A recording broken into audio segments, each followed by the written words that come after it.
मसला बड़ा संजीदा और संगीन नोयत का है। रोज़ यही तमाशा लगा हुआ होता है कि जनाब अब IMF के साथ अग्रीमेंट हुआ, आज हुआ, कल हुआ। चूँकि पाकिस्तान के बैंकारी निज़ाम पे एतमाद था, जिसकी वजह से रोशन डिजिटल अकाउंट स्टेट बैंक ने शुरू किया, तो उसमें बहुत सारे कई अरब डॉलर आए। फिर ये चल पड़ी है कि हमें तो ये था कि IMF पैसे देगा, लेकिन वो तो आज खबर आ रही है कि IMF जो असल में डिले कर रहा है उसकी वजह ये है कि पाकिस्तान पे प्रेशर डाला जा रहा है कि यहाँ अब चाइना की तरफ जाना है तो उधर जाएं या अमेरिका की तरफ आएं। आई पर्सनली थिंक कि जो गवर्नमेंट है ना उसको चाहिए थी, कोई एश्योरेंसेस चाहिए थी IMF से। नमस्कार दोस्तों, पाकिस्तान के लिए IMF तारीख पर तारीख दे रहा है। IMF ने जिस तरह से पाकिस्तान को बेवकूफ़ बनाया है उससे पाकिस्तानी भी परेशान हो चुके हैं। अब IMF ने पाकिस्तान को एब्सोल्युटली नॉट ही बोल दिया है, क्योंकि IMF ने पाकिस्तान से कह दिया है यदि पाकिस्तान के लिए पैसे लेने हैं तो एक तरफ आना पड़ेगा, या फिर अमेरिका की तरफ या फिर चाइना की तरफ, जिससे पाकिस्तानी काफ़ी ज़्यादा परेशान है। क्योंकि पाकिस्तान न्यूट्रल रहकर दोनों तरफ खेल रहा था, लेकिन IMF अब पाकिस्तान की बात को नहीं चलने देगा, क्योंकि IMF पाकिस्तान की हर एक बात को समझ चुका है। लेकिन आजकल करते करते करते महीनों निकल गए। महीनों निकल जाने के बाद भी IMF के साथ कोई एग्रीमेंट नहीं हो रहा। कहा जा रहा है हमने राज़ी कर लिया, शराइत मान ली, अब वो हमसे राज़ी हो गए हैं, मुतमैन हैं, स्टाफ लेवल एग्रीमेंट हो रहा है, जल्द हो जाएगा। अगर मगर अब प्रॉब्लम ये है कि इस अगर मगर के चक्कर में रुपए की कदर के अंदर तेजी से कमी और डॉलर की कदर में तेजी से इजाफा देखा गया है। पाकिस्तान की इकोनॉमी के हकीकी मसाइल एक्सपोज हो चुके हैं। सारा ड्रामा ढकोसला जो कि खेला जा रहा था, बेवजह के नाच गाने किए जा रहे थे कि पाकिस्तान 2050 में 26वीं बड़ी मईशत बन जाएगी, ये सारे ड्रामे एक्सपोज हो गए। पाकिस्तान एक नेट इंपोर्टर कंट्री है, पूरे तरीके से इंपोर्ट पे रिलाई करता है। इसकी इंडिजिनस प्रोडक्शन कुछ भी नहीं, ना होने के बराबर। एक्सपोर्ट ओरिएंटेड इंडस्ट्री का पोटेंशियल जीरो। ये सब चीज़ें एक्सपोज हो गई। मुल्क वसाइल से माला माल का डिस्को डांस एक्सपोज हो गया। मुल्क वसाइल से कोई माला माल नहीं है। ये सब टोटल बकवास थी, जो कि पाक स्टडीज़ की किताबों के अलावा किसी भी और किताब के अंदर मौजूद नहीं है। मुल्क एक्सपोज हो गया। फिर CPEC का ड्रामा, CPEC का भी जो आपको पता है कि तारीख में बड़े बड़े जो झूठ बोले गए हैं, उनमें सुनहरे अल्फाज के अंदर जो है, या शायद पहले ही सफ़े के ऊपर CPEC का नाम लिखा गया होगा कि 25 करोड़ लगभग लोगों को एक साथ बेवकूफ़ कैसे बनाया जाता है। उसकी मिसाल उस किताब में दी होगी कि CPEC जैसा एक मंसूबा ज़ाहिरी तौर पर दिखाकर ढिठाई के साथ ये कहा गया कि यह मंसूबा नाउजुबिल्ला इस्लामी जमहूरिया पाकिस्तान में यह बात की गई कि यह तकदीर बदल देगा, जबकि सब जानते हैं कि तकदीर सिर्फ मेरा रब बदल सकता है, तकदीर मेरे रब के हाथ में है। लेकिन उसके बावजूद यह डिस्को ड्रामा खेला गया और यह भी एक्सपोज हो गया। तो आप बताएं कि पूरी इकोनॉमी जब भरपूर तरीके से एक्सपोज हो गई, अब उसके बाद IMF ने कहा कि लो बच्चों, एब्सोल्युटली नॉट, आ जाओ फिर मैदान के अंदर, जदीद आज़ाद मईशत के असूल तुम पर लागू होंगे और महंगाई के तनासुब से ज़्यादा इंटरेस्ट रेट करना लाजमी होगा। तो यहाँ पे जनाबे वाला पाकिस्तान के अंदर लोगों को गशी के दौरे पड़ गए, क्योंकि इससे पहले ये कानून हम पे लागू नहीं होता था। क्योंकि हम क्या करते थे, हम कहते थे एब्सोल्युटली यस। वेस्ट कहता था चलो छोटा सा मुल्क है, चने मुरमुरे वाली मईशत है इनकी, जो मर्जी करते हैं करने दो, कौन सा हमें कोई नुकसान पहुंचा देंगे। लेकिन जब अपनी ढिठाई पे आए, गुलामी ना मंजूर, एब्सोल्युटली नॉट, ये वो, अपनी तरफ से नाम निहात आज़ादी का दावा करने वाले, तो उन्होंने कहा कि बाजू इतना मड़ोड़ेंगे तोड़ के दिखा देंगे तुम्हें। उन्होंने फिर तोड़ के दिखा दिया आपको बाजू आपका। अब आपकी मईशत संभल नहीं रही। अब मेरे साथ ये है कि इस वक्त एक तो हमारी माशी सूरत हाल माजी के मुकाबले में ज़्यादा ख़राब है। हमारे तमाम इकनॉमिक इंडिकेटर जो हैं वो ख़राब परफॉर्म कर रहे हैं। हमारी एक्सपोर्ट भी डाउन है, 15 से अब 19% हो गई हैं। हमारी रेमिटेंसेस भी 10% डाउन है। करंट अकाउंट का ख़सारा है, तिजारती ख़सारा है, जो 3 बिलियन का हो या 4 बिलियन का हो, वो रिज़र्व्स को हिट कर रहा है। रिज़र्व्स कम होकर 2.8 बिलियन हो गए थे, लेकिन अब जाके वो कुछ चाइना ने $700 मिलियन दिया और एक और दूसरे केस रोल ओवर करने का वादा किया है। टोटल 1.5 बिलियन का, तो वो 4.2 4.3 बिलियन पे आए। लेकिन रुपए की कदर आपकी एक्सपोज हो गई, जो आपने लफ्ज़ इस्तेमाल किया कि हमारे रुपए के पैरों में कितनी ताकत है खड़े रह के जम के खड़े रहने की।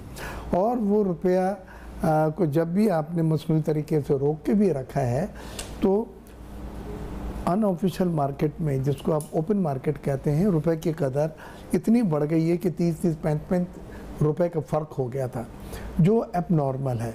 और फिर जैसे ही आप हाथ हटाते हैं रुपए के ऊपर, वो स्लाइड करके ओपन मार्केट के आसपास जाके खड़ा हो जाता है। 280 पे, फिर 285 पे भी गया। और मेरे एक दोस्त ने तो बतलाया था 287.50 पे डॉलर चेंज कराए उसने। तो ये हमारी सूरत हाल है। दूसरी चीज़ जो फ़र्क है, जो आपके सवाल का जवाब है, वो ये है कि माजी में हमारी जो पॉलिसीज़ थी वो अमेरिका प्रो थी, वेस्ट प्रो थी, हम हेड ऑन नहीं होते थे। और ये IMF, वर्ल्ड बैंक वो इदारे हैं जिसमें मेजॉरिटी शेयर होल्डिंग अमेरिका और वेस्ट की है। उनके डायरेक्टर्स बोर्ड पे बैठे हुए हैं जो उनके आंख के इशारे देख के चलते हैं। और यही वजह है कि बिलावल साहब ने, सर अंग्रेजी की एक कहावत है, जिसकी लाठी उसकी भैंस। नहीं उर्दू की है, माजरत। ये बात जरा सा कम। बिलावल साहब ने भी उनके जो सेक्रेटरी विजिट कर रहे थे और वहाँ पे गए, तुमसे कहा जी IMF से कहें कि हम पे जरा हल्का हाथ रखे। लेकिन IMF इस बार वेवर नहीं दे रहा, नहीं देगा। ये जुमला सुन ले। पिछली बार उन्होंने बहुत सारी शराइत एश्योरेंस पे, अंडरटेकिंग पे वेवर दे दी थी और वो एग्रीमेंट जल्दी हो गया था। इस बार वेवर वो नहीं दे रहा, वो कहता है इनको कंप्लीट करो। सो मच सो कि हमने जब उनसे कहा कि हमारा गैप $5 बिलियन का रह गया है और इस 5 बिलियन में एमिरेट्स, सऊदी अरेबिया और चाइना अपनी डिपॉजिट रोल ओवर कर रही हैं। सऊदीया 2 अरब के डिपॉजिट दे रहा है, मुत्तहिदा अरब अमीरात 1 अरब की दे रही है, चीन रोल ओवर कर रहा है, तो 5 अरब हो जाएंगे। उन्होंने कहा नहीं, 5 अरब नहीं है ये। आप इस वक्त, मेरा मकसद है कि आप खुदा के लिए भारत के साथ अपना मुकाबला करना छोड़ दें। अब मैं दूसरी बात बताना चाहता हूं, भारत आपसे 100 साल आगे है, बांग्लादेश आपसे 50 साल आगे है, आप अफगानिस्तान है आज। पूछे किस तरह? आजाद कश्मीर के अंदर इस वक्त लॉ बना दिया गया है कि टीचर वहां पे हिजाब पहनकर, स्टूडेंट भी। अब अगला स्टेज क्या है? 3 साल बाद बुर्का। तो destination Kabul, destination Kabul. This is where you standing at. आप ये ख्वाब छोड़ दें। ये ख्वाब नहीं था, पहले भी फिक्शन था कि भारत को हमने चौधरी नहीं मानना। आपने डिफेंस का खर्चे बढ़ाने के लिए ना एक हवा बनाया हुआ था कौम के लिए, और वो अब निकलता जा रहा है। वो तो ये खान साहब ने हिम्मत की है, बाजवा साहब ने उनको बनाया था, वो गड़ पे आ गया, इम्तियाज पे चाका लै गया, जरनैलों के खिलाफ टका-टक हो रहे, सारा उधर तमाशा चल रहा है। लेकिन पहले कभी हो सकता था कोई बात करे, कोई जुर्रत थी किसी की कोई बात कर। कहते थे सॉफ्ट, इनका सॉफ्ट इमेज बनाना है, सॉफ्ट रिपोर्टिंग करनी है। हर प्रोग्राम वॉच होता था। मैंने प्रोग्राम चो साहब, मैंने एक दफा जिरगा पे प्रोग्राम किया, रोका गया प्रोग्राम को, रोका। एंड एश्योरेंसेस वर कि किसी ना किसी तरीके से उन्हें पॉलिटिकली बेल आउट हो जाए किसी तरीके से वो, और इतना जो उनको हार्डशिप या इतनी हीट जो फेस करनी पड़ रही है उन्हें, वो ना करनी पड़े। लेकिन I don't see that happening in the near future. और जो उनके IMF की जो कंडीशंस हैं, they will have to stick to those conditions one way और the other, but there is no way out. और उनको जब तक वो नहीं फॉलो करेंगे, एक सिचुएशन बनी रहेगी। बट होता ये है कि हर थोड़ी देर के बाद, हर थोड़े अरसे के बाद उसको वो लेके जाते हैं कि जनाब के शायद सानू को ब्रीदिंग स्पेस मिल जाए हुकूमत को, PDM की हुकूमत को, which includes People's Party as well. लेकिन वो हो नहीं रहा। इसके साथ साथ एक और इशू बहुत सीरियस है, this is on the lighter side वैसे, कि जब भी IMF के साथ एग्रीमेंट हुआ है तो जो होता है फाइनेंस मिनिस्टर उसकी छुट्टी हो जाती है। तो वो छुट्टी 2 फाइनेंस मिनिस्टर्स की तो हो चुकी है। सो अब इसहाक डार साहब में भी थोड़े से केयरफुल हैं कि जरा थोड़े जो तरीके नाल ही एग्रीमेंट होवे, जेड़ा उन्होंने स्टाफ के नाल एग्रीमेंट साइन होना है in this week, in this coming week probably we keeping our fingers crossed on this one कि वो हो जाए। लेकिन अगर हो जाता है तो फिर इसहाक डार साहब मेरे ख्याल में तो सरवाइव कर जाएंगे। लेकिन वो पिछले जेडे 2 फाइनेंस मिनिस्टर सरवाइव नहीं कर सके एग्रीमेंट तो बाद, वो भी एक बैक ऑफ द माइंड एक गल तो होंदी है ना। So anyways this is how things are happening. But ये जो मीटिंग हुई थी अभी, जो इंटरेक्शन हुआ था विद द चीफ, जो 9 बिजनेस टाइकून्स मिले थे जी, उनकी जो मीटिंग्स थी वो बड़ी अच्छी थी, आई वुड से। अच्छी इन द सेंस कि बाजवा साहब के दौर में भी हमने देखा कि बाजवा साहब भी इंटरेक्ट किया करते थे, उनका जो थोड़ा सा मोराल बूस्ट करने के लिए या उनको कॉन्फिडेंस देने के लिए कि जनाब आप कॉन्फिडेंट रहे, things are going to shape up in a positive way in the times to come. But ये भी एक इनिशिएटिव अच्छा था।